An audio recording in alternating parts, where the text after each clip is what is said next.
I'm Lola Blanc. And I'm Megan Elizabeth. And we're the hosts of Trust Me, the podcast about cults, extreme belief, and the abuse of power. Now on podcast 1. We want to debunk the myth that people who join cults are uneducated, because anyone can be manipulated by a narcissist. And we should know we both have been. Join us every week as we explore the world of extreme belief, talk to survivors and experts, and share our own experiences with cults and the abuse of power. Get new episodes of Trust Me every Wednesday on Podcast 1 and anywhere you get your podcasts.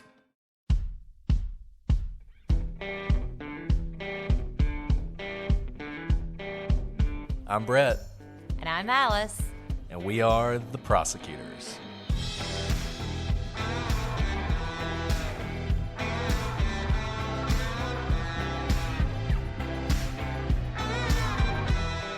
Today on the prosecutors, Alec Murdaugh takes the stand.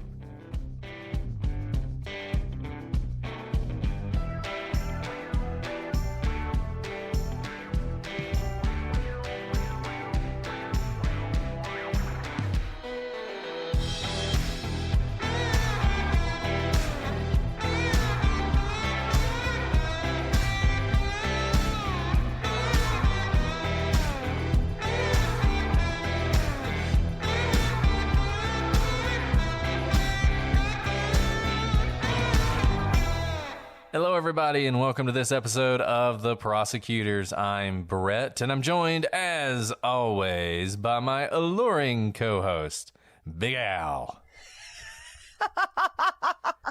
There's nothing alluring about being Big Al, and that's really low, Brett, because I'm, hugely pregnant right now. Thank you. It's basically the most apt descriptor / nickname I've ever used for you. Before I got to give a shout out to Grady at Lidditz Elementary School. We had the opportunity to talk to their class today. They're awesome. About an episode we're going to do later. It was great. We spent an hour and a half talking to them. Great kids, really smart, and they were kind enough to offer me some adjectives. And then at the end, one of them was like, "You need to call her Big Al." And I said, "Sure thing, I'll do that." And so, I'm just doing what the kids want. You're Alice. just giving the kids what they want. And, I think I've told you this before, but my brothers definitely called me Big Al throughout my childhood, which, as you can imagine, was not in an endearing manner. Yeah. Well, Big Al is the name of Alabama's elephant mascot. And I mean, given sort of your current state, Alice, what are you saying, Brett? You better stop there. Maybe I should stop there. I'll just stop there. I'll just leave that. Cut that out, Jason. Cut that out. Do not cut it out, Jason. Let the people know what Brett's really like, because you guys, Still pregnant. Still pregnant. Thank goodness. Otherwise, this episode wouldn't be here. Look, we have been recording, and it's been so fun. I will say it's exhausting to record so many episodes in succession, because usually we try to pace ourselves because we have, day jobs and families and other responsibilities like, vacuuming our houses. But getting to do this in such close succession, you really begin to see the story take place, and it's like we're binge recording. Just like when you binge watch, you pick up on things in parallels, and you kind of reach these epiphanies when you remember very clearly what just happened. And we've, of course, been watching the trial in real time. We've been recording. I mean, right before we pressed record, both of us kind of reached an epiphany on one of the key points that we're going to discuss today, and that's really exciting. So, you guys are hearing this week after week. Some of you like to save it up to binge. I totally get it when you do that. It's like reading a book, reading it all in one sitting versus waiting, chapter after chapter. So I'm having a fun experience binge recording, but may it not be so forever. Yes, and it's been fun doing this as the trial's ongoing. Doing anything like this while the trial is ongoing is always exhausting. It's been more so because, as Alice said, we're trying to get this done in anticipation of the bundle of joy that will soon be with us. And I know at this point when you're hearing this is, I don't even know anymore, episode 8, episode 9, who can say? And I know some of you are probably getting a little tired of Alec Murdaugh, but as we've said, this is one of the most sensational cases in the history of true crime. It deserves as deep a dive as it can get. And I hope you guys are enjoying it. It'll be over eventually, and I think some of you, as some people have said about the trial itself, they're going to miss, the cast of characters and the prosecutor and the judge and everything else when it's over. So enjoy it while it lasts. These kind of cases don't come around all the time. And if you didn't think this case had everything, The defendant, Alec Murdaugh, in the middle of trial, as the defense is closing in on his final witness. This is the way it always goes. Every defense attorney in every case will tell you, if you're the prosecutor, and they'll tell the judge the same thing. Well, my client's still thinking about whether or not he's going to testify. And you know, and the judge knows, and the bailiff knows, and the random guy who wandered into the courtroom and has never seen a trial before knows, his client's not going to testify. There's no way. Vast majority of cases, you don't testify. Generally, it's a really bad idea, and it just doesn't happen that often. But they always kind of keep you waiting until the very end, and then when the time comes, they say, you know what, we're not going to testify. And this case was unique. I had said early on in a couple different places that I thought that Alec Murdaugh had to testify because there was a piece of evidence that so contradicted the story that he had told to the police through the entirety of this case. And in fact, contradicted, you remember that alibi filing we talked about way back in episode 3, where Alec Murdaugh gives his alibi and files that in court? He filed that in November of, I forget exactly when he filed it, but it itself is contradicted by the video that we're going to talk about. And it's just, this video, it's an interesting thing because this video, we're going to play it for you. It is from Paul's phone. And it took the prosecution a very long time to get this piece of evidence. Because what they had before, Rogan Gibson had been on the phone with Paul, and he had told SLED investigators that he was 99% sure that he heard Alec Murdaugh in the background. To the extent that in the third interview with Alec Murdaugh, these investigators said to him, would it be surprising to you if Rogan Gibson said he heard you down there at the kennels? And Alex says something like, that would be really surprising to me unless I've got my times wrong. He says something along those lines. So he sticks to his story even then. Well, SLED had pretty much decided, and the prosecutors had pretty much decided at that point that Murdaugh had done it. But what they didn't have was Paul's phone because they hadn't been able to get into it. And the way this works, and I can't remember if we talked about this in previous episodes because there's been so many, but essentially you have a machine that inputs passwords into your, in this case, an iPhone to try and crack it. It's a brute force effort to break your password. The problem is you can only do it so many times a day. And because you can only do it so many times a day, even a 4-number passcode can take years to get through if you just did it 0001, 0002. And what happened, and it's kind of funny, one guy tried to do it. The same expert who ended up throwing the phone around, by the way, that we talked about last episode, he tried to get into it, couldn't get into it. So they gave it to another guy, and he was going to run this brute force technique. But at some point, he decided to start using some numbers that might be significant to Paul, one of which, was his birthday. And when they put his birthday in, phone opens up. And all of a sudden, they have access to his phone. Somebody asked us on the gallery if Apple couldn't have just opened it for them. Well, you know, that's a matter of debate with Apple. They tend to say they can't, though most people think they can, but they won't do it. Just as a matter of course, they will not do it, even if they're asked to do it by law enforcement, and no one can make them do it. And this that's a Legal Briefs episode. Right, that is an absolute Legal Briefs episode, and there's definitely good arguments on both sides of it.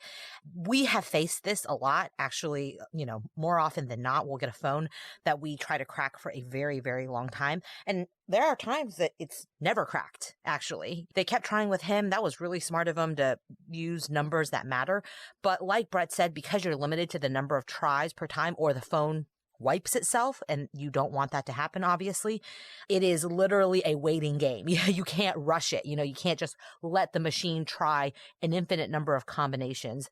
So I don't know, just a side note, if you're afraid you're going to be murdered, maybe tell someone your 4-digit code to get into your phone. Yeah, trust somebody enough to do that. That's a great point by Alice. Trust somebody enough to give them your code. And I've had a case where, it wasn't actually my case, but I was working on it with another guy, where there was a 5-year statute of limitations on the crime.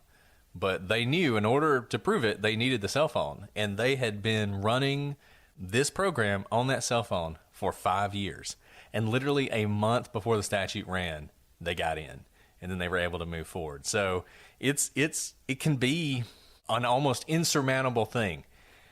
And it is, we talk about miracles sometimes on this podcast. We talked about it in the Scott Peterson case. The absolute miracle that Lacey Peterson and Connor Peterson washed up on that beach when they did, in the condition they were in, when all of the other things that could have happened, including being washed out to sea, and how that fact helped convict Scott Peterson. The Delphi case, the miracle of having that video is going to end up convicting, hopefully, the person who did it. And this, discovering this video, is the miracle of this case. I mean, truly the miracle, as we'll see the import of this case. And I believe in the opening, the prosecutor describes it like, you know, this is game changing, this video that's found on his phone, because I think the reason it is game changing is I do not think Alec knew this video was on the phone. Because if he did know, he probably would have done some damage control. And we are all on our phones all the time, and I'm taking pictures or videos, and, you know, you have that awkward moment where you're trying to take a video of someone and they just keep smiling and you're like, I'm taking a video. You know, we don't always know what someone's doing with their phone. So I think Alec had no idea this video existed. Obviously, neither did law enforcement. But this is a circumstantial case. Circumstantial evidence is just as weighty as direct evidence. But with a circumstantial case, especially one where it is Alec being accused of murdering his own family on his own property, a lot of people are going to be just dead set against being able to believe that's even capable, that human nature is able to be capable of creating a human being who turns on their own flesh and blood. And so every piece of evidence that can tie him to the crime, and very closely in time to the time of the crime, is going to be crucial. And the police were right. That evidence existed on Paul's phone. And this video, I know some of you it's funny because we talk about this. It's hard not to talk about this case like everyone knows everything about it. But I know there are some of you who don't. So you're like, what's on the video? The video also introduces one of the heroes of the case, Bubba the dog. And you're going to see why in a second. So just to lay this out for you, remember, Alec Murdaugh's story that he has told from the very moment this case started, minutes after his wife and son were killed, was that they had dinner together.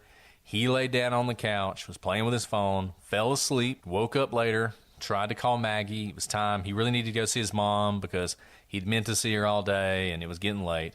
Tried to call Maggie, tried to text her, let her know, hey, I'm going to go see my mom. He jumps in his car, goes to see his mom, comes back to the house. They're still not back at the house. And he's like, that's weird. So he goes down to the kennels for the first time that night. And that's when he discovers the bodies. And that's his story. And it's a story that when these murders happened, the media described it as an ironclad alibi. That Alec Murdaugh had an ironclad alibi for the time of the murder. So it must have been somebody else. This video obliterates that alibi. So let's go ahead and play it for you so you can hear the video that was played multiple times in the trial that forced Alec Murdaugh to take the stand. Get back. Get back.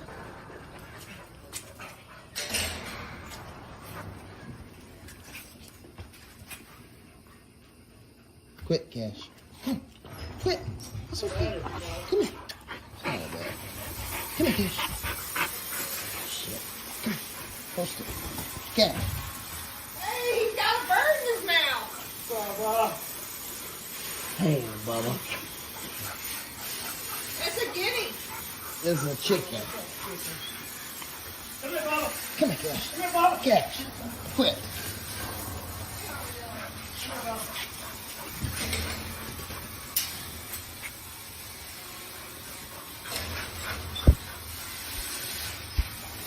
The camera begins at 8:44:49 p.m. And ends when? At 8:45:47 p.m. So that is a video taken at the scene of the murders, the kennels, mere minutes before the telephones for both Maggie and Paul Murdaugh go silent forever. This video was a video that Paul intended to send to his friend Rogan Gibson, someone that he had been in constant contact with throughout the night, talking about this dog. And the purpose was he was going to take a video of Cash, the dog, that showed his tail because he thought there was something wrong with it. Rogan was waiting for this video. They had discussed it. Rogan is texting him, asking questions. Up until this point, Paul is constantly responding to Rogan's text messages. As we said in an earlier episode, Paul's battery life is also at around 2%. It will not die until a couple hours later, indicating that sometime right around now, his phone goes silent forever. Same thing with Maggie. Almost immediately after this video was taken, about 4 minutes after this video ended, Maggie's phone goes silent forever. And so what we know for certain is that sometime within mere minutes, 5 minutes, 10 minutes if you want to be really generous, though that would mean that Maggie and Paul were both receiving messages and not responding to them up until that point, especially Paul, who was talking to all his friends, and Rogan Gibson would be receiving messages, would have been in the middle of conversations that he never completed. For some reason, the most likely situation here is that about 4 minutes after this video, they are dead. They have been murdered. And up until this point, Alec Murdaugh had said, well, I wasn't there. I was asleep on the couch. In this video, you hear three voices. You hear Paul, you hear Maggie, and you very clearly hear another male's voice talking about Bubba, calling Bubba, trying to get Bubba to come to him. Every single person who testified at the trial who knew these people said, that's Alec Murdaugh, 100%, no question. To the extent that one of his law partners that we talked about yesterday, they asked him about the video, and he said, I don't need to hear it. It's him. It was just 100%. And as we talked about a couple episodes before, at no point does the defense challenge this. They never attempt to say, that's not him. They never challenge people on cross-examination about this. They just kind of accept it. And the reason they accept it is because they knew, and they might deny this now, but they knew the whole time Alec Murdaugh was going to testify, and he was going to explain his lie. And as the prosecution would ask in their very first question on cross-examination, this was the most important thing he had to testify about, because he had to explain why he had lied about the last time he saw his wife and child right before they were murdered. And also, not just the lying, but we talk about Occam's razor all the time. The fact that he is there mere minutes before shooting deaths. Shooting deaths meaning they are not silent deaths. I don't care if you have a silencer on your gun. These gunshots would carry. And within minutes, they would have been dead by gunshot wounds. And he was the most likely person because he was the closest in space and time to them. And he lied about his whereabouts. These are huge, huge, huge pieces of evidence against Alec. And it's not looking good for him. When did the video become public? It was a year ago though, right? Well, I actually don't know when we, the public, learned about the existence of the video, because I didn't really follow this case until the trial started. Certainly at trial, we learned about the video. I'm not sure when the defense learned about it, but it was much later because it took a while to crack that phone. And so once they cracked the phone, then they got the video, they followed all the procedures, they turned it over. I'll tell you when it was after, though. It was after Jim Griffin sat down with HBO to do an interview for the HBO documentary that was released, because in that video, Jim Griffin repeats the lie that Alec Murdaugh had told him, that he had taken a nap and that he was nowhere near those kennels. And then this video comes out, which conclusively just blows that up. And what it does is it forces Murdaugh to take the stand. And it is one of the first things the defense addresses.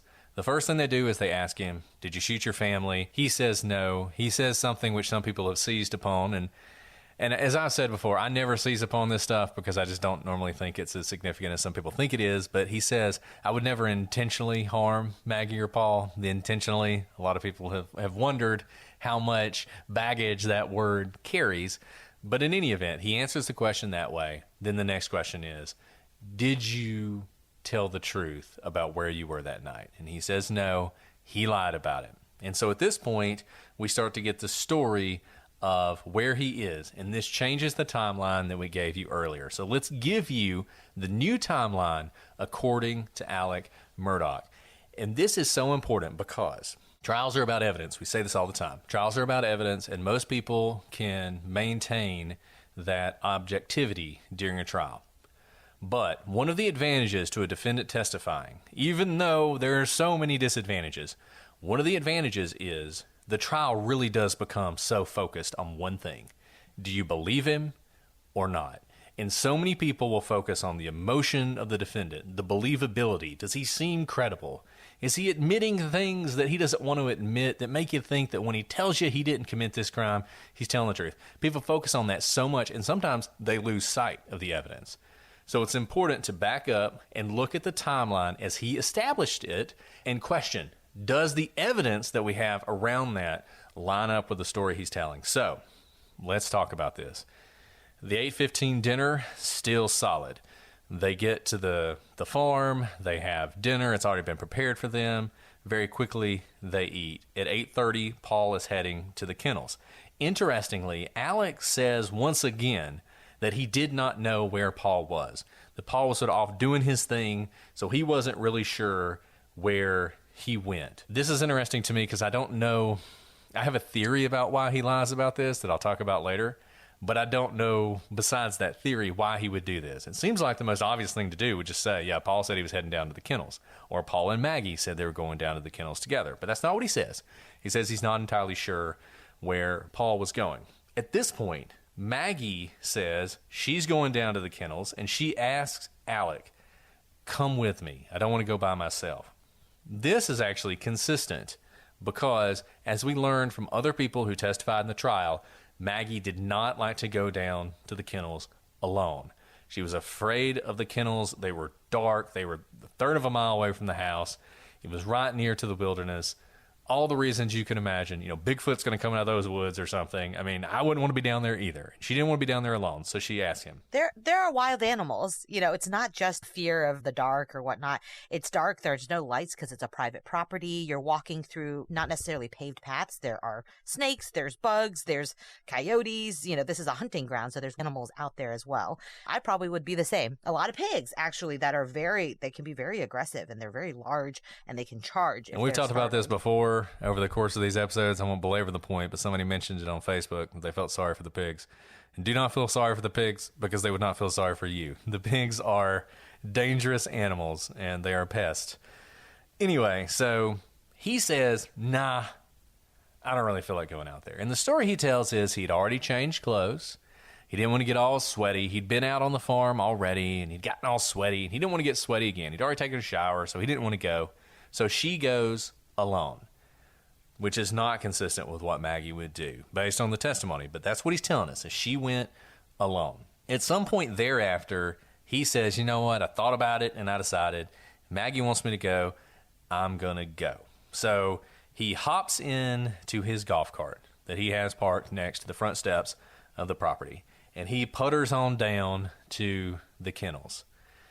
One thing to note, later on he will drive from the house to the kennels. Driving from the house to the kennels in his vehicle at around 35 miles an hour takes him about a minute to get there.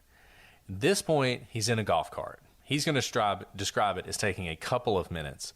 That is probably an inaccurate description of how long it would take to get down there, given how quickly the Suburban or whatever it was going 35 miles an hour took it a minute. So imagine a golf cart. Going to take it probably, 2 is the absolute minimum, probably more like 3. In any event, he says he gets in his golf cart and he rides down to the kennels. At around 8:45, that's when the video is starting. And he, at this point, we know, is down at the kennels. He says that he has a conversation with Maggie that's about Paul. Paul has some high blood pressure. She's worried about that, and they have some conversation about that while Paul's off doing whatever it is he's doing. The dog, Bubba, is running around the yard. There are some chickens that are also running around the yard. Now, Paul calls it a chicken. It was also called a guinea fowl at times. Alec Murdaugh calls the guinea fowls guard birds because he says whenever anybody comes around they don't know, they make a lot of racket. So he mentions that, which is not a good fact for him, as we're going to talk about in a second. But Bubba's running around, and one of the things Bubba likes to do is he likes to chase chickens.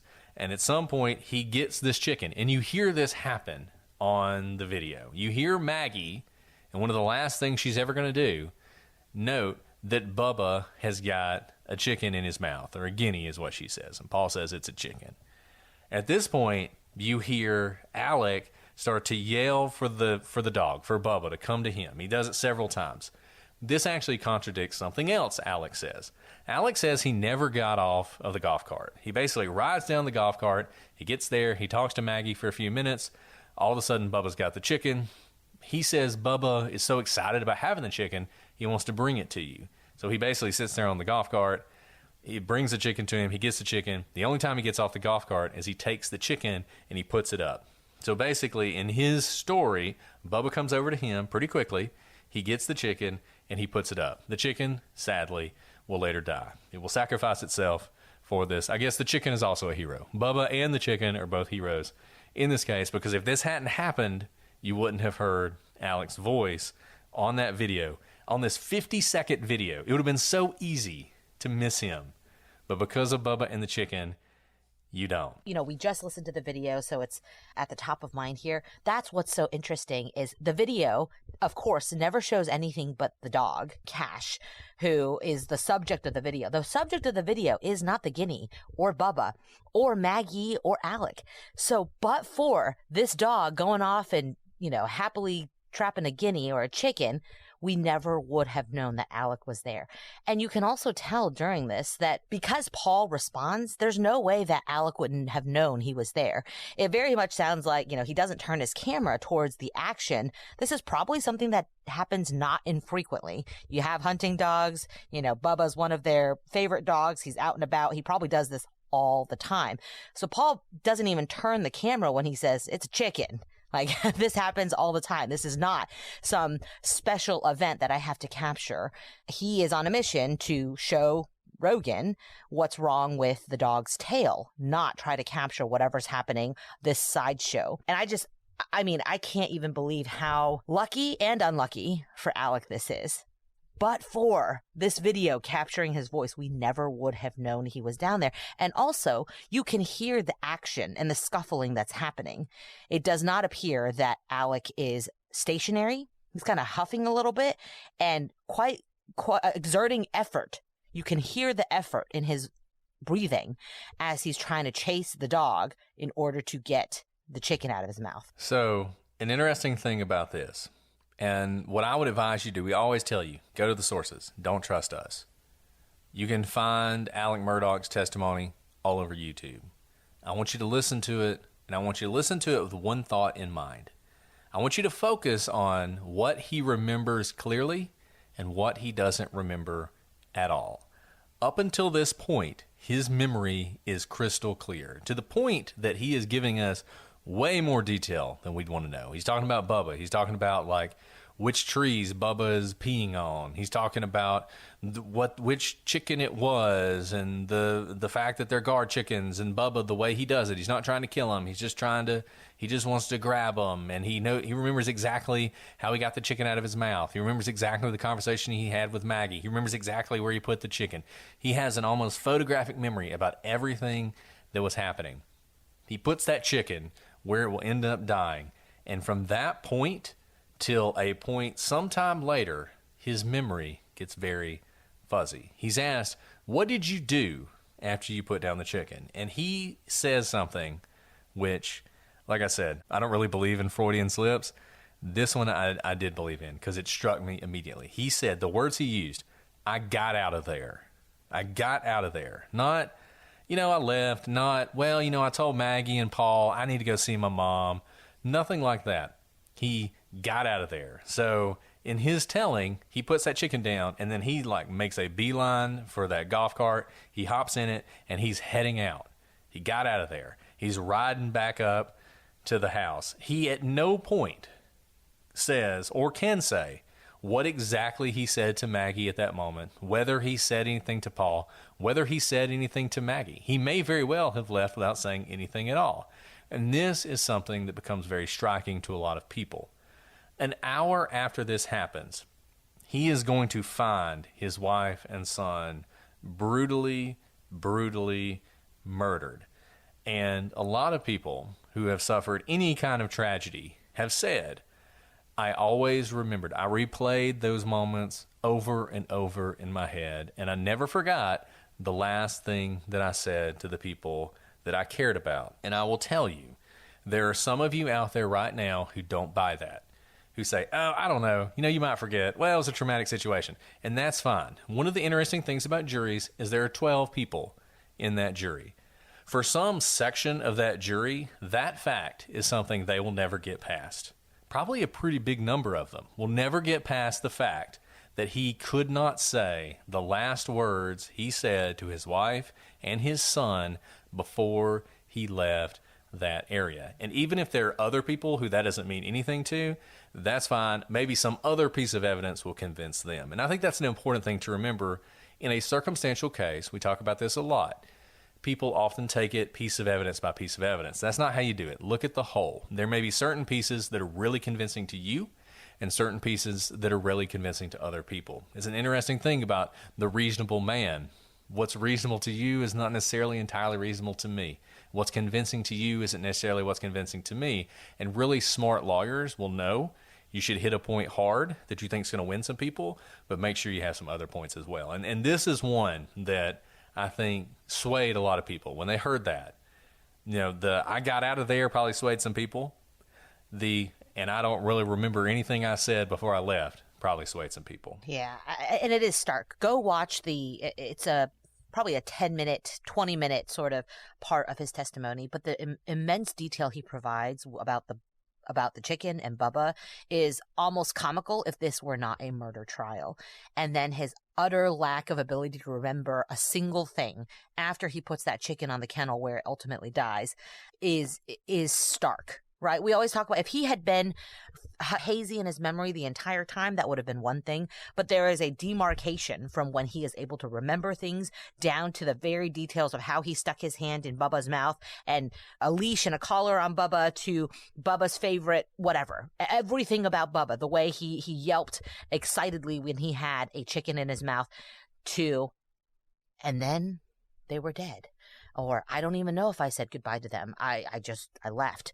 It's hard not to find it jarring when you're listening to his testimony in the way that he presents it as well.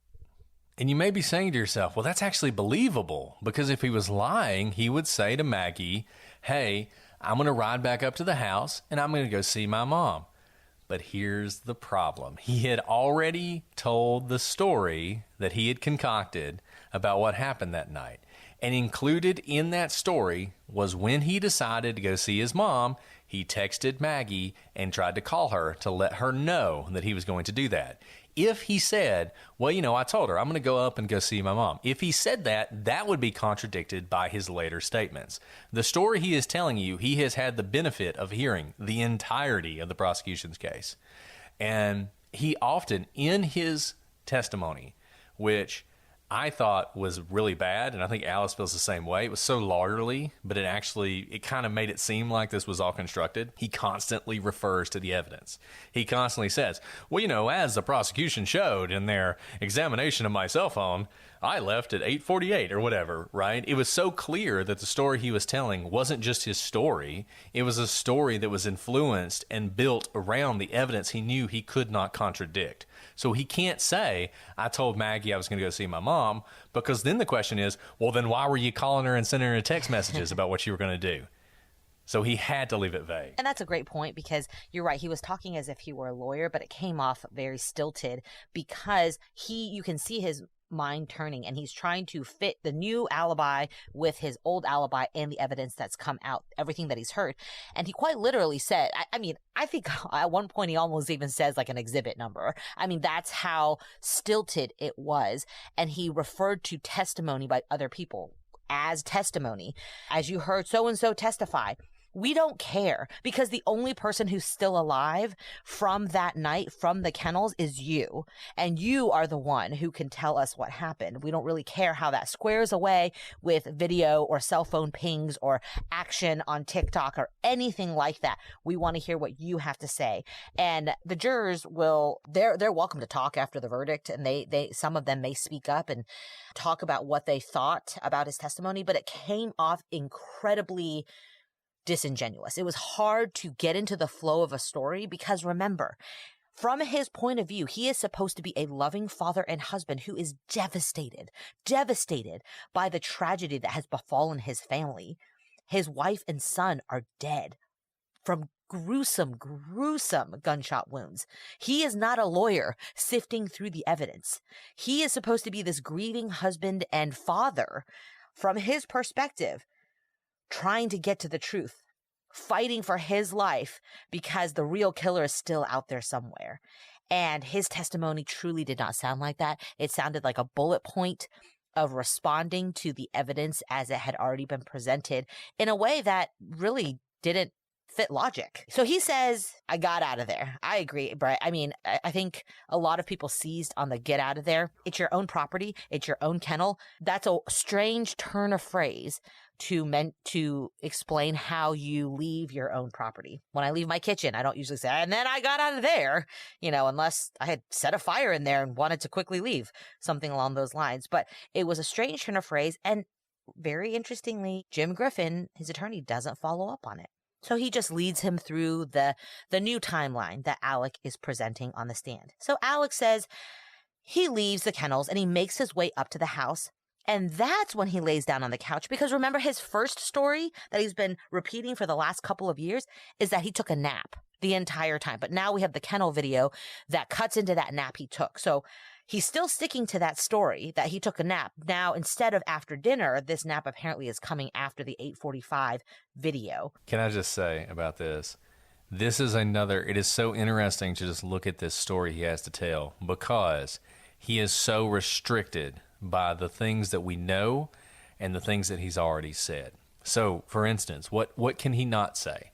He can't say, as we said, he can't say the obvious thing. Well, I told my wife I was going up to leave and see my mom. He couldn't do that because of the text. He also can't say, I drove up to the house and then I left, because we know, as the timeline's going to show and we're going to talk about in a second, he didn't turn his cell phone on until 9:02. So what's weird about this case is in some ways this timeline is incredibly compacted, but in some ways there is a chunk of time from when that video ends to when he turns his cell phone on that feels like an eternity for him, because he has to fill it somehow. And we know the murders happened then. We know they did. They had to have, which means he has to explain how he didn't hear anything and he didn't see anything. And so he goes back to the crutch he had relied on in the beginning. Well, the reason? I was asleep. and this is so strange, right? It's already pretty late at night, so he decides to lay down on the couch.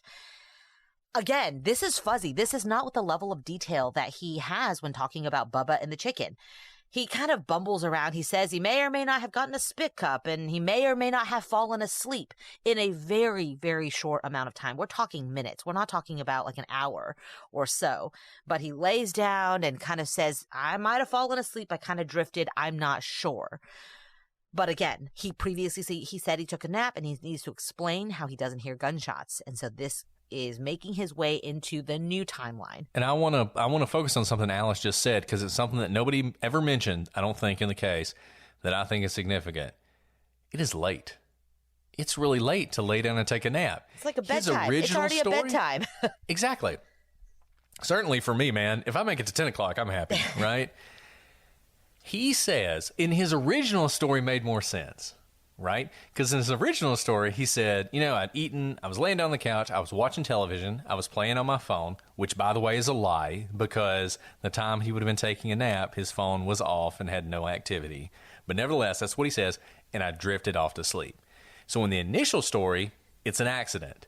He wakes up a little bit later, realizes, oh shoot, I'm supposed to go see my mom. He jumps up and does it. In the new story, he can't tell that story anymore.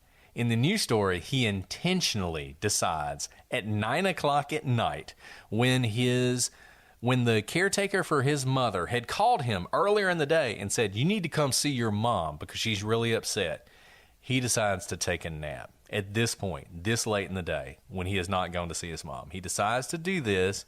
And as we're going to talk about, the spit cup thing, for those of you who are more sophisticated than I am, so people dip, they put tobacco in their mouth, and when you do that, you got to spit, because if you swallow it, you get sick. And so a lot of people will get a cup and they spit in the cup. That's what they do. And it may seem weird that people lay down to do it, but nevertheless, it is something people do.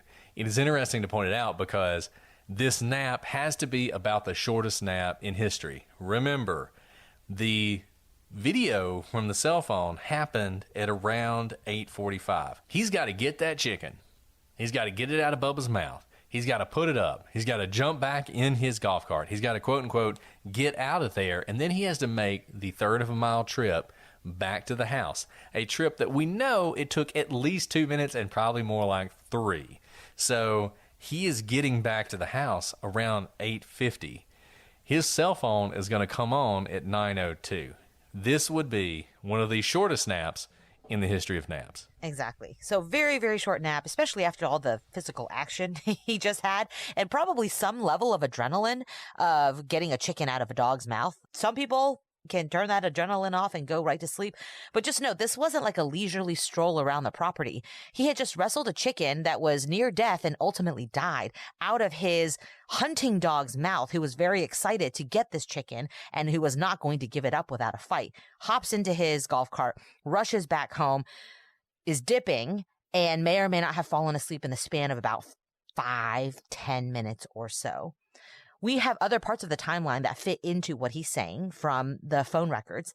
We know that at 8:48 and 59 seconds, Paul reads a message from a girl about watching a movie. At 8:49 and 1 second, Paul's phone locks and he never uses it again.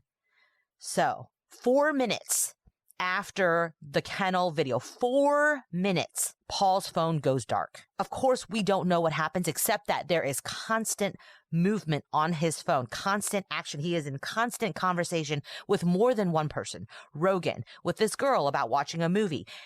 4 minutes after the kennel video, when there is a chicken in Bubba's mouth. At the end of the video, the chicken is still in the dog's mouth. Somehow, his phone locks, really indicating that he probably died very close to this time. Alec was able to get the chicken, take it out, put it down, say goodbye to everyone, or maybe just Irish goodbye, which is a strange thing to do when it's just you and your family down at the kennels. Get all the way back up to the house, which is going to take still 1 or 2 minutes, really cuts into your 4-minute timeline. Lay down, fall asleep within the 30 seconds he has left, and not hear some gunshots. The Prosecutors is brought to you by Progressive Insurance. Most of you listening right now are probably multitasking. Yet, while you're listening to us, you're probably also driving, cleaning, exercising, or maybe even grocery shopping. But if you're not in some kind of moving vehicle, there's something else you can be doing right now. Getting an auto quote from Progressive Insurance. It's easy, and you could save money by doing it right from your phone. Drivers who save by switching to Progressive save nearly $700 on average, and auto customers qualify for an average of 7 discounts. Discounts for having multiple vehicles on your policy, being a homeowner, and more. So just like your favorite podcast, Progressive will be with you 24/7, 365 days a year, so you're protected no matter what. Multitask right now. Quote your car insurance at Progressive.com to join the over 29 million drivers who trust Progressive. Progressive Casualty Insurance Company and Affiliates, national average 12-month savings of $698 by new customers surveyed who save with Progressive between June 2021 and May 2022. Potential savings will vary. Discounts not available in all states and situations. Guys, if you're like me, you hate laundry detergent, or more specifically, those huge, bulky plastic containers it comes in. They are so inconvenient, awkward, heavy. They fill up our landfills, and you might be wondering, why in this day and age do we still use this stuff? And that's where Earth Breeze comes in. Earth Breeze is a revolutionary laundry detergent in the form of eco sheets. They look like dryer sheets, but they're not. They dissolve 100% in any wash cycle, hot or cold. There's no measuring. There's no mess. There's no heavy plastic jugs. You toss the sheet in, they do the cleaning, and then they disappear. They've really made the whole concept of detergent better. The packaging is lightweight, biodegradable, and plastic-free. It's great for all your laundry lifestyles.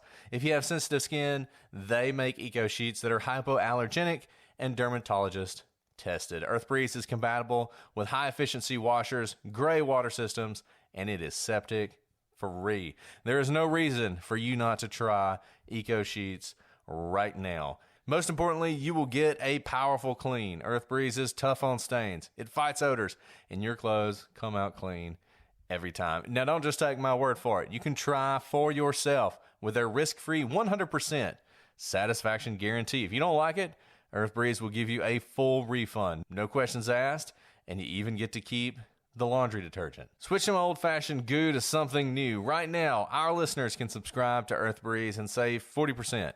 Go to earthbreeze.com/prosecutors to get started. That's earthbreeze.com/prosecutors for 40% off. earthbreeze.com/prosecutors. At 8:49 and 27 seconds, Maggie reads the group text from John Marvin Murdaugh, who we know to be Alex's brother, about their father, who has been, admitted to the hospital, is very sick.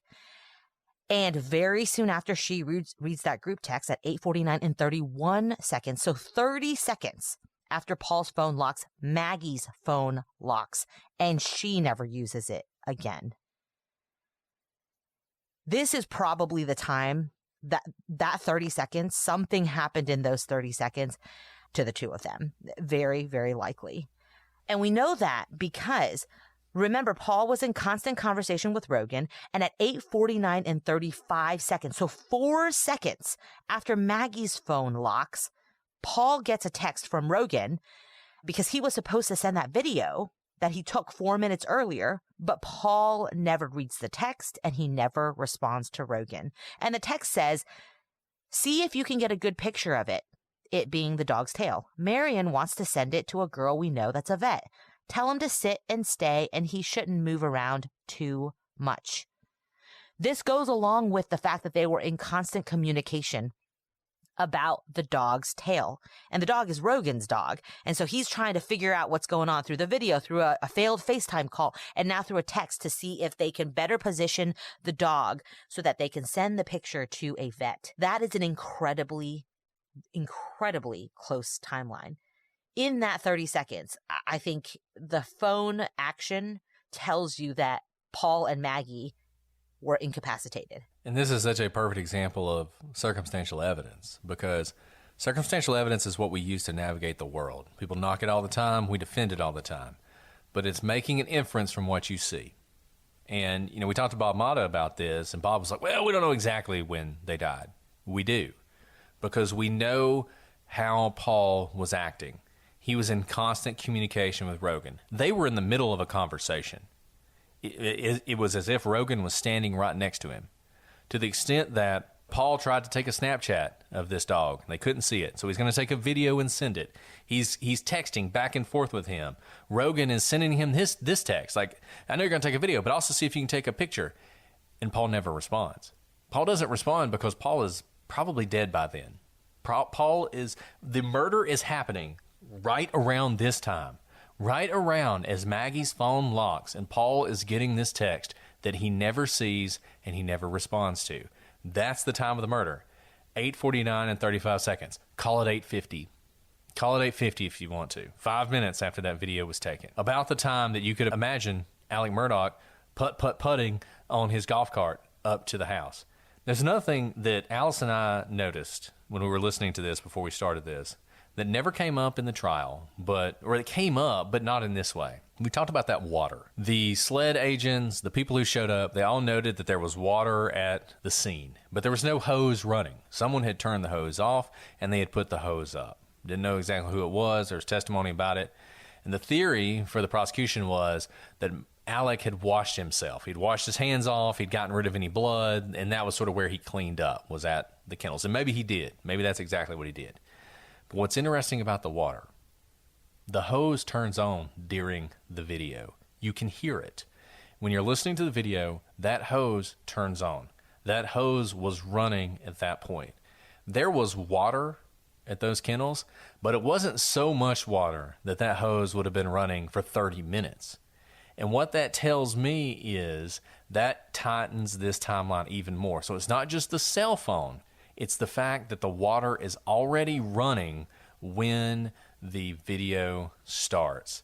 And I'm sorry, but the notion that Alec Murdaugh could have gotten away from that scene and both of those people killed with high-powered firearms and he not have known anything about it, not heard anything, not seen anything, really hard to believe.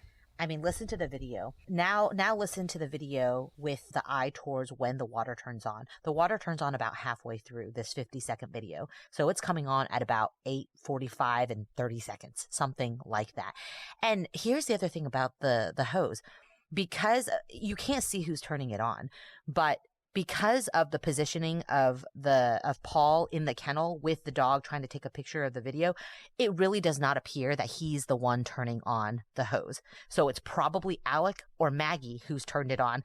And you'll see there's actually a big like metal bucket in the kennel with the dog that's filled to the top with water.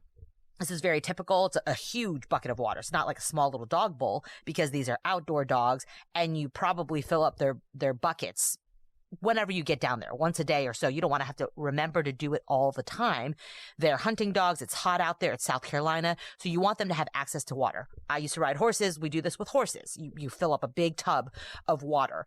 And so there's going to be water sloshing around because it's not an exact science. And you kind of go through and fill up maybe one fill bucket where, you know, against the hose or against the faucet. And then you kind of walk down the row and you fill up all of the water buckets for all of the different animals so that they can stay cool, stay hydrated throughout the night, throughout the day. And that was probably just a chore that was occurring. So a chore that someone else was doing, not Paul. So one of the other two people who were there, Maggie or Alec. And the thing with that is when you turn it on, because of the location of the hose or the faucet, it's going to be in like a feed room. Right? It's going to be somewhere interior, and it's usually going to be for just filling up a bucket. That's the transfer point. So you don't usually fill it up to fill a trough. I don't think there was a trough there. This wasn't to feed like a trough of pigs. It was to fill up a smaller bucket, and you come back multiple times to be able to top off everyone else's water. In other words, you would turn it on and turn it off relatively quickly. The amount of time it probably takes to fill a 5-gallon bucket. I say that because test it in your own house. How long does it take to fill up a 5-gallon bucket? 10-gallon, whatever. Let's go bigger. It's not going to be minutes. It's probably going to be about a minute, if not less time, because the longer you keep it on, the heavier it gets. They were probably killed within seconds of that video ending. For there not to be more water, it was enough time that they were shot and the bucket or whatever was catching the water overflowed enough that there was water around Paul when the police arrived. But it wasn't so much water that it was like sloshing. It was turned off relatively soon after.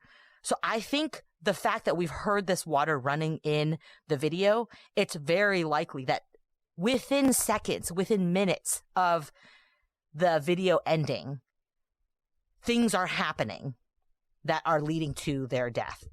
I think the timeline is much more constrained than even the constricted 4-minute timeline we were presented at trial. Right, because, you know, the defense was like, well, who knows? Maybe they just didn't use their phones again, and 10 minutes could have passed. But no, I think the water ties things together. I think based on, we know what Paul's doing, like Alice said. He's filming the dog. Maggie sounds like she's pretty close to Paul. So I think this was the beginning of the plan. I think Alec Murdaugh turned on the water to just, you know, he's just working with the dogs, and he was always going to wash himself off of that water. I think he probably, in those couple of minutes after that video ended, acted like he was doing the thing he was doing. Oh, you know, I got the chicken out of the dog's mouth. Now I'm going to fill the bowls and maybe wash out a kennel or something.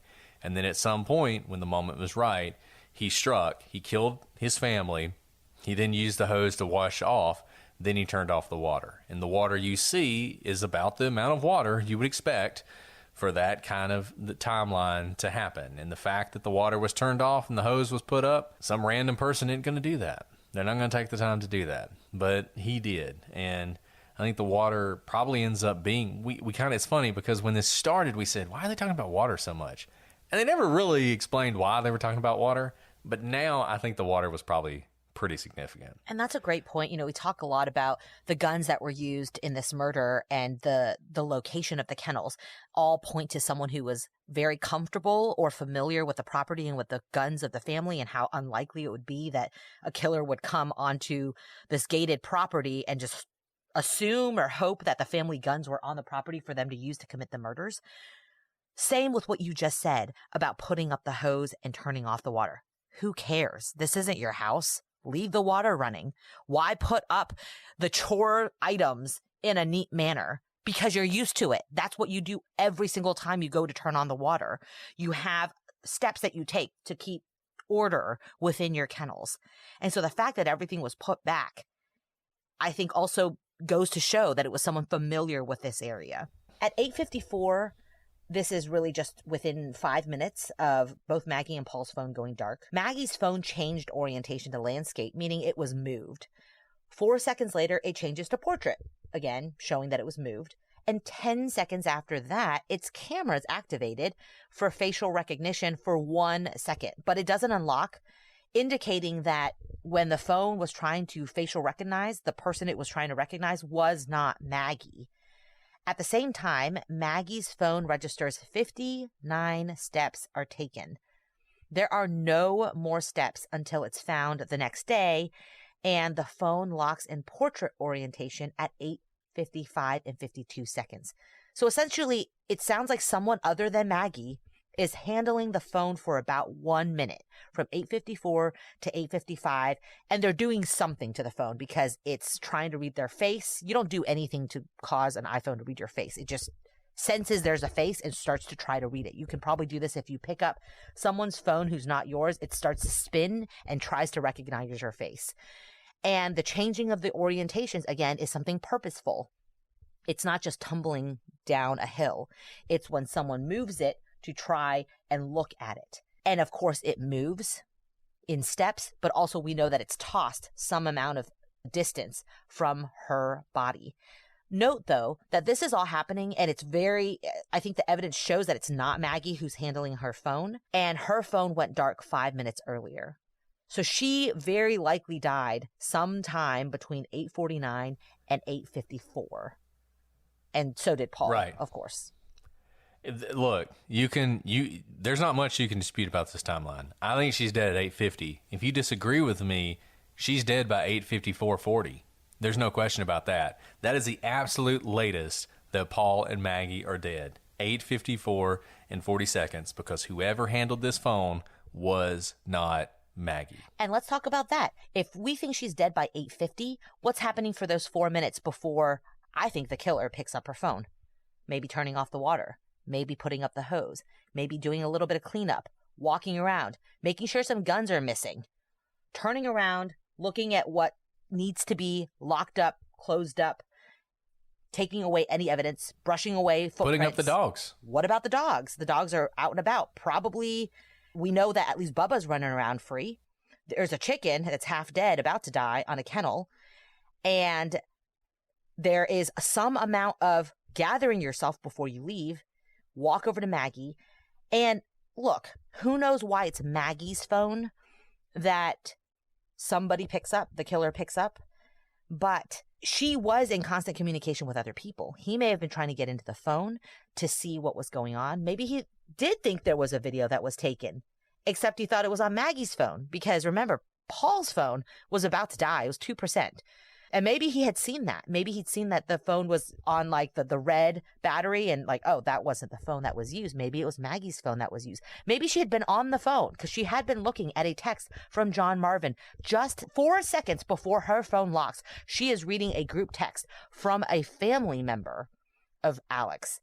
It's possible he was trying to get in to see if she ever responded to that group text or to erase something that might be incriminating, but can't get into it, and so instead tosses the phone. At 9:02, Alec testifies that he either wakes up or gets up from the couch and turns on his phone. Remember, this is when he's drifting in and out of sleep.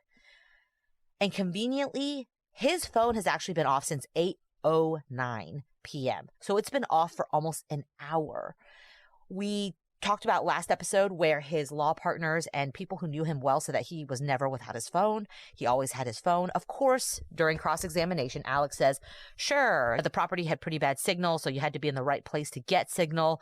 So it would be not uncommon for me to walk down to the kennels if I was going for a short time and leave my phone behind. But he also said in the cross-examination that if he were going out and about in the property, like to go work on the land, check on different parts of the acreage, he would definitely bring his phone. So that itself was contradictory. But what we do know is conveniently for the hour around the murders, his phone is off. Even though previously his story was that he was playing on his phone. Nope, his phone doesn't show it. And that it doesn't turn on until after Maggie's phone is walked around and tossed by someone other than Maggie. And he also testifies that at this point, at 9:02, when he kind of wakes up from his nap, maybe not nap, he decides at that point to go to see his mom, who has dementia and is asleep by this point. He says this even though the defense has put on a witness, his mom's housekeeper, who says that she called Alec earlier in the day, not at 9 o'clock, but earlier during the day, asking him to come over because his mother is very anxious. And yet, even though he gets that call earlier in the day, he waits until 9 p.m. at night to decide to go see his mother. And without apparently having told Maggie or Paul he was going to do so earlier in the night. In his testimony, he saw them 15 minutes earlier, and he hadn't decided that he was going to see his mother, and he hadn't told Maggie or Paul. And here's the thing. He can't have decided to have gone to see his mom at the time he was in the kennels, because it would make no sense for him to call and text Maggie to say he was leaving. And so you see him getting hemmed in by his previous stories and also the forensic evidence. And he does do this. At 9:06 and 50 seconds, his SUV is taken out of park. So in about a span of 4 minutes, he decides that he is in fact going to go visit his mom. From the time the kennel video started to when he puts the car in drive is approximately 22 minutes. Let's talk about all the things he had to do in that 22 minutes. In that time, Alec gets a chicken out of Bubba's mouth, makes his way back up to the house, which is a third of the mile away, may or may not have taken a nap, wakes up, decides he's going to see his mom, sends Maggie a text and calls her, and gets in his car to leave. That is Alec's own timeline of what happened. And as the prosecution will point out in cross-examination, also after he wakes up is the most steps that his phone will register by far that day. He is a busy, busy person in those moments after he wakes up from his peaceful nap and decides he's going to see his mom. He takes more steps than he will take when he finds the bodies of Maggie and Paul later in the day. And that's a really great point. So in his half asleep induced slumber, he is essentially running compared to how he was moving previously. Here's the $1 million question. He is asked, Alec, why did you lie then? And this is the whole point of him testifying, to explain the lie, right? So far, he's given an alternate timeline of events, but what really matters is why lie? And Alec has been very verbose about certain things, very verbose about the layout of his mom's house and the breakfast nook and what flowers you can see out the breakfast nook window and memories of his father in that house and Bubba's collar and the chicken dying. But he's very cursory about this $1 million question. And it's not only cursory, it's unbelievable what he says. He says he lied about being at the kennels because his drug use made him paranoid and he no longer trusts the police. That's it. He does not elaborate. He doesn't go into his addiction and how it made him paranoid and how it made him feel and what about him distrusts the police, especially when he is a volunteer solicitor. His century line of Murdaugh family members have been in law enforcement. He is a man who displays his badge, pretending to be police, on his dashboard, installs blue lights on his own car. Why he does not trust the police. But this mistrust leads to exactly one action. He lies about where he was before the murders happened. Nothing else. He doesn't refuse to speak to the police. He, in fact, calls 911, gives an extensive interview that night on camera. He doesn't refuse to let the police into his house without a warrant. All it caused him to do, according to Alec, is lie about the one thing we know he lied about because of independent evidence: his location during the kennel video. I mean, Brett, he is a smart man, and he's had a lot of time to think about, the trial had been going on for about 5 weeks by the time he took the stand.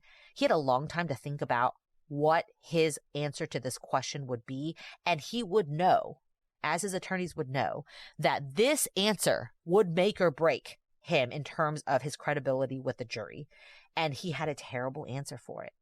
I could come up with a better answer any day, right? It could have been something along the lines of, I knew because of my background in prosecution and as a lawyer that when there is the person left alive who is on their own property and they're related to the dead people and they're the ones who find the bodies and call 911, I'm going to be the prime suspect. I get that. That's what law enforcement is going to do, and that's them doing their jobs. But I know that I didn't do it, and I didn't want them to get sidetracked looking into me when the real killer's out there and they may be going after the rest of my family. That's a great story. That's much more believable. But he doesn't say anything like that. He literally just says, I mistrust the police, and that's it. And it's a testament to, I think, his arrogance in one way, that he did not come up with a better story. Some people have asked, was he shocked by this? Was this some sort of revelation at trial that they had this video? And as we have told you, there are no revelations at trial. As soon as the prosecution had this video, they have an ongoing obligation under the discovery rules, under Brady and all the other ones, Giglio and Jinx and everything else, to turn this over. So as soon as they got it from the phone, the defense had it. And they would have known this was going to be something that was going to happen. And the fact that he could not come up with a better story, to me, is it's remarkable. And this is what he comes up with.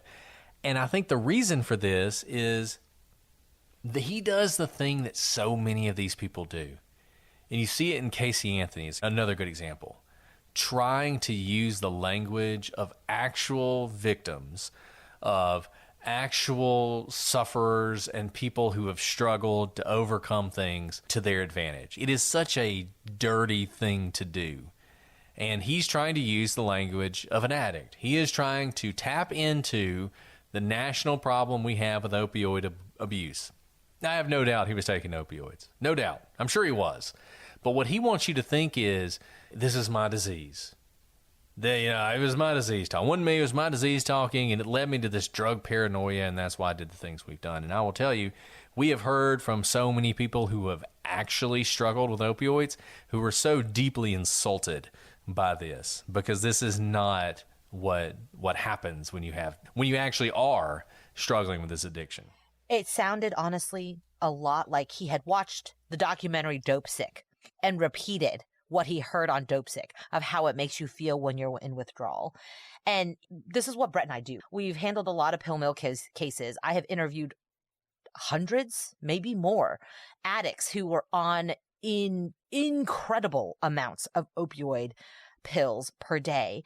And I've seen them act in front of me. Some of them have not detoxed. Some of them have detoxed, but it changes the grooves in your brain. It quite literally changes the physicality of your brain, and you act differently even when you become sober.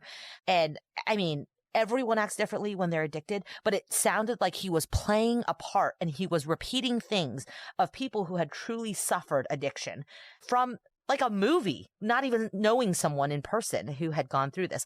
Sure, I bet you he's taken lots of things. I bet you he's done cocaine. I bet you he has done all sorts of things because he is above the law. But I think he's recreational. I don't think he was taking 50 pills a day or $50,000 worth of opioids a week. We can talk more about the believability of that and how he could possibly sustain, that amount of drugs in his system. But even as he was testifying, there were things that he testified about that he clearly knew a lot about. He knew a lot about hunting dogs. He knew a lot about chickens. He knew a lot about shooting. He knew a lot about hunting. I don't doubt that. When he talked about it, there was fluidity in the way he testified. When he talked about his addiction, it was stilted and it sounded like he was watching through a mirror, something else that was happening to someone else and pretending to take it on for himself, which Brett, you hit it on the head. It's offensive for people who really do struggle with addiction to hear him say things like that, because the things he was saying was so unbelievable. And I'm shocked personally that he wouldn't have done more research to know what the right answers were for someone who was trying to describe their addiction, because he was saying things that were really just blatantly false or impossible for someone who was actually addicted in the manner he claimed to be addicted. And that carried over to his language and his testimony about the police. We all know the continuing and important dialogue we have in society today about the police and about the power they have or the power they don't have. And there are good arguments on both sides. And there have been terrible instances of abuse of police power. And again, it was one of those situations where he had watched, I don't know, like a police protest video and adopted the same, like, protest chants as opposed to actually living it. It didn't ring true because he was one of those corrupt law enforcement people who abused power. Testimony came out that he was acting in the ways that law enforcement are criticized about in terms of abuse of power. So for him to just repeat these sort of tropes fell flat. They completely fell flat for me, and I think for most people watching it. And this is why I love you, Alice, because sometimes I feel like we share a brain, because you're exactly right.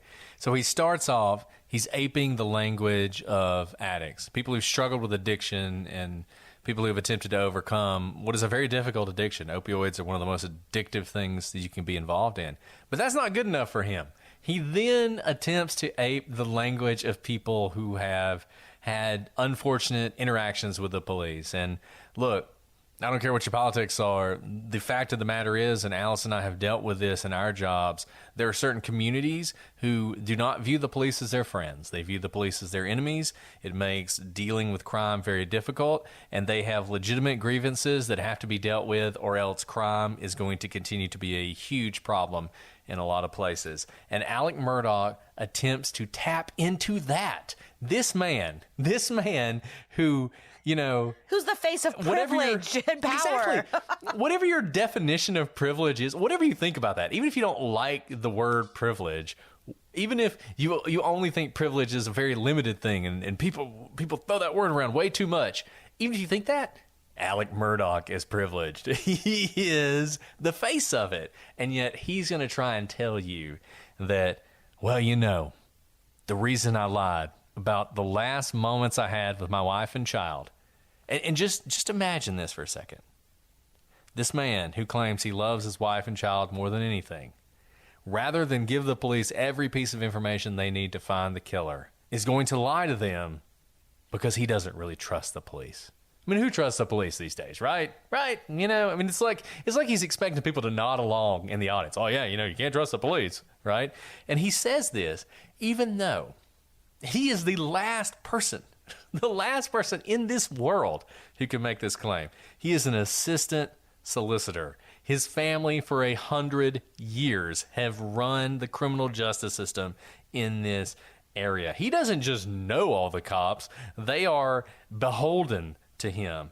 When the police show up and take pictures of his vehicle, what do they see sitting on his dash that night? His badge that he got, it looks like a police officer's badge that he got because he was an assistant solicitor. And he's not just a player in local politics, he's a player in state politics. He is the guy who is the president of the Trial Lawyers Association in this state. Now look, it's certainly true that he got in somewhat crossways with the AG's office because the prosecution of Paul in the boat case, that's absolutely true. But it wasn't because the police didn't do everything in their power to help Paul, which, as we talked about a few episodes before, they absolutely did. And in fact, on that night, and this was one of the most brilliant things the prosecution did on cross, they asked him, when you went to the hospital that night and you were talking to those kids and trying to convince them that it wasn't your son driving that boat, did you have your badge on you? And Alec's like, well, I don't think so, you know. And they plopped down a picture that showed Alec Murdaugh walking into that hospital, and what's hanging out of his pants pocket, his badge. He's got his like sport fishing T-shirt on, his khaki pants, and there's his badge hanging out to make sure that anybody who saw him would know this is a man not only with money, but with power. And that, oh my gosh, when they slapped that picture up there, Brett, I made an audible gasp because I thought that line of questioning, I was like, oh, where is this going? It's not about the murders, but they were ready. That was not a throwaway question. They were ready for it. And the fact that he was in like a fishing t-shirt and khakis, it wasn't that he grabbed his briefcase that he carries every day to the office or his suit coat that he normally throws on before going to court. This is like, he made a point to put that badge in a place that would hang out in his casual clothes for the very purpose of exploiting the power that he had. And Alec tries to say, well, I've been on drugs, and so when a police officer would pull in behind me, I'd get paranoid and think, oh no, they know, right? Well, here's the problem with that. He'd been on drugs for over a decade. His opioid addiction was long running. He was certainly a high-functioning addict. And during that entire time, it hadn't stopped him from hobnobbing with the police at every possible instance. That he would pick this moment when his wife and child had just been brutally murdered to decide, I am so afraid of the police that I have to lie. But only about this one thing. The only thing I lied about was this one thing that you just so happen to know I'm lying about is absolutely unbelievable. And he gets confronted by this on cross-examination, just how unbelievable this is. And so he tries sort of on the fly to fix this. And he says, well, it wasn't really the police. It wasn't the police that I was afraid of, but SLED in particular, the State Law Enforcement Division. But the prosecution, they are ready for this. And I'll just tell you, I don't care what the talking heads say because they are idiots. This was a fantastic cross-examination. And one of the things they do, and people complain about this because, once again, they are idiots, that Waters is locking him down on all the reasons he decided to lie. He keeps asking him, so what are the reasons? Why'd you do? Oh, that's the reason. Okay. Well, in addition to that, were there other reasons? Oh, there were. Okay. What is the exact moment you decided to lie to SLED? They're playing the body camera of the first time that he's talking to SLED and all this other stuff. And is this the moment? Is this the moment? And he's like, yeah, well, I thought that officer was the same officer who had unjustly accused one of my friends a decade ago, and that made me worried, et cetera, et cetera. So he really locks him down that it was all about SLED. And then at the very end of the prosecution's cross-examination, they play the body camera of the first officer to report to the scene. And it's a local cop. It's not a SLED agent. It's one of his boys, one of the people that he has worked with forever. And when that officer asks Alec when he last saw his wife, he says that he left to see his mother an hour and a half before, and he'd last seen his wife and Paul 45 minutes before that. And this is the same timeline he will later give to SLED. He will tell SLED that after dinner at 8:15, he took a nap, and then he left about 45 minutes after that to see his mother, and then an hour and a half after that is when he discovered the body. And in fact, the prosecution will later play the 911 call where he gives this same timeline, and this proves in just crushing fashion that Alec didn't lie because he was afraid of SLED. He lied because he was down there at those kennels killing Maggie and Paul, and he had to fix it. So there you have it. Alec takes the stand, just like Brett predicted weeks and weeks before he actually took the stand, and he gives a new timeline that is unbelievable and does not answer questions and is really decimated on cross-examination. I do think he had to testify, but I also don't think that he could have done any good because we knew he was lying. He was caught up in so many lies, and he displays the classic characteristics of a narcissist. And I say that in the sense that he believed he was convincing the jury. He believed he was hoodwinking everyone around us. I don't think he thought it was going poorly, but it was a plane crash as it was happening. And I know he didn't think it was going poorly because he was so incredibly verbose. A lot of people have laughed how he used all of these pet names. He called Maggie Mags. He called Paul Paw Paw. He called Rogan his son's friend, not even his own child, Roro. I mean, it was almost laughable because he thought he was the smoothest talker of all time. And he thought he was so endearing and so convincing that he had everyone under his spell. And in fact, the rest of us watching were just aghast that this man could continue to lie about how he murdered his own wife and son. And I thought the cross-examination was beautiful. It's exactly what I expected. I did not think that he was going to do well, because it's hard to do well when you're lying, and also when you think that you are so much smarter and conniving than all those around you. That is a dangerous place to be. And again, we'll see what the jurors ultimately think about this, but I thought he did himself no favors. And there you have it. Yeah, and look, we've now talked about everything. We could talk about this. This is a long episode. We could talk about Alec Murdaugh's testimony for a long time. If you've listened to one of our earlier episodes where we sort of did a live reaction to his testimony, we talked about it then. There are other things about his testimony that aren't great. The 911 call. There are 20 seconds between when he arrives down at the kennels and when he calls 911. And there are witnesses after witnesses, including his statements on the 911 call, that indicate that he checked the bodies of Paul. He tried to turn him over. His cell phone fell out. He then went and checked Maggie's body, which was 30 yards away. He did all this in 20 seconds. Impossible. He attempts to change that on the fly during his testimony, where he's like, well, I saw the bodies and then I called 911 and I did it. And it's just totally unbelievable. There's that. There's just the crushing cross-examination on the financial stuff, forcing him to admit again and again that he lied to people. And yet he will not give one example of a person he lied to, one concrete example. And this blew my mind because, look, there are people who call themselves experts and they appear on television who do not know what they're talking about. And I hope that this whole trial exposed some of those people for you. But the people who said things like, well, he's admitting to all these crimes. Why would he admit to all these crimes and not admit to the murder, which is the dumbest thing ever, number one. But number two, notice how he admits to them. He admits to them in the aggregate. He admits to them in the easiest way possible. What he won't do is say to Creighton Waters when he asks him, well, I remember I sat down with X person and I lied to that person. And if he had done that, it would have felt more like somebody who's actually coming clean. He's not coming clean. He's admitting as much as he has to admit, just like with the video. He lied about one thing. According to him, there was only one thing he lied about, and what a coincidence. It just so happens to be the thing that you have a video of me lying about. But that's the only thing I lied about. Everything else I told the truth. And I thought the cross-examination was really crushing for him. But as we said, that's the evidence. And guys, for those of you who are going to write in and say we left out so much of his testimony and so much of the evidence, the fact that we're on, what is this, episode 9, 10, we're trying to cut so that we can get to the theories. There is a lot more. There is no substitute when you have, 8 to 10 hours of court a day for 6 weeks. There's just so much evidence there. It's all on YouTube. You can watch all of it.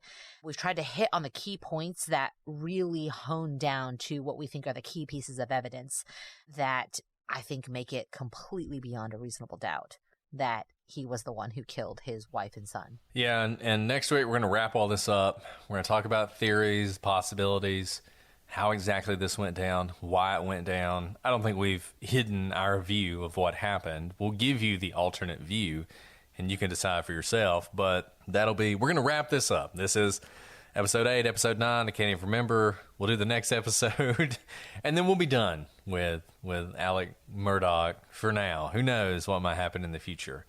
But I do hope you guys are enjoying this. This is a crazy case. If you can't get enough, we've said this before, there are multiple other podcasts that have covered this in far more exhaustive detail than we have. The Murdaugh Murders by Mandy Matney, who is probably the expert on this case. She goes deeper than anybody. That's a great podcast to listen to. There's The Impact of Influence, which is sort of an alternate podcast on the Murdaugh Murders. I think it's The Impact of Influence, the Murdaugh Family Murders. Another 100-episode podcast. The state newspaper did a podcast covering the entire trial. That's another good one to listen to if you're more into documentaries. HBO, Netflix, and Peacock maybe have all done documentaries on this case. So, and I have no doubt that there will be more documentaries, more books, more podcasts to come. We're really interested in your thoughts. We have been overwhelmed by the people talking about this case. I mean, this case, people won't remember it like OJ because OJ was such a moment in time for the entire country when it happened. But in true crime, this is one of the biggest things that's ever happened, and we've seen that just in your engagement and the way you talk about this case. Don't be shy. We're not sick of it. If you're not sick of it, shoot us an email, prosecutorspod@gmail.com, @prosecutorspod for all your social media.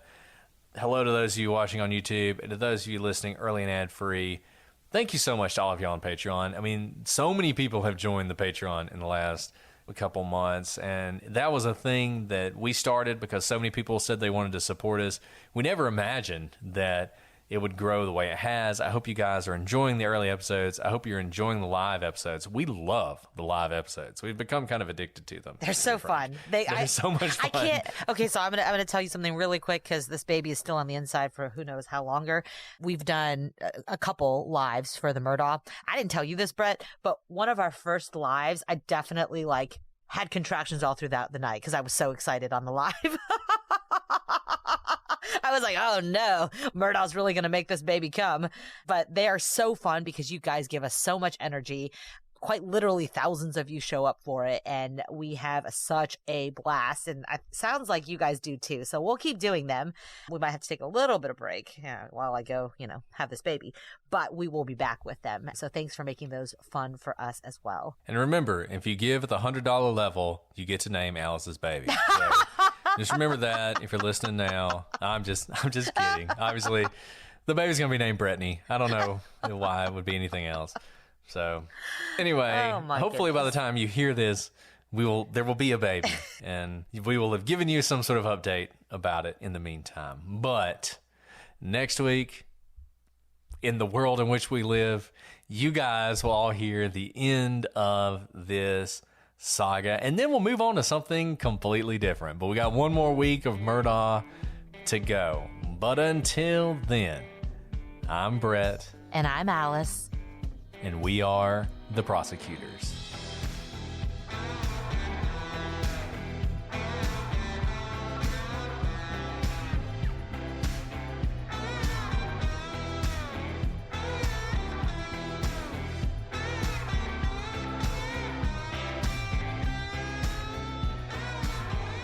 So on the gain, where would you say the little white line is pointing? Like what on the clock? What time? Almost 6 o'clock. It's almost all the way up. Okay, I would back it off just a little bit. Okay. Because it may actually be that it's too high. Huh, okay. I've backed it up just a little bit. Not much. Sure. No more than 5 o'clock. But Okay. 6 is a little too much. It's not 6. And then- It's been usually just a touch beyond that. Yeah. Direct monitor. Mine is about 5 o'clock. Okay.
It might just be that I haven't leaned in close enough to the mic because my belly's too big. There you go. It might just be that. So I pulled the microphone a little closer to me. Your procedure is interfering with my podcast. My procedure. Oh my goodness, I'm so sorry. If only we could take care of it.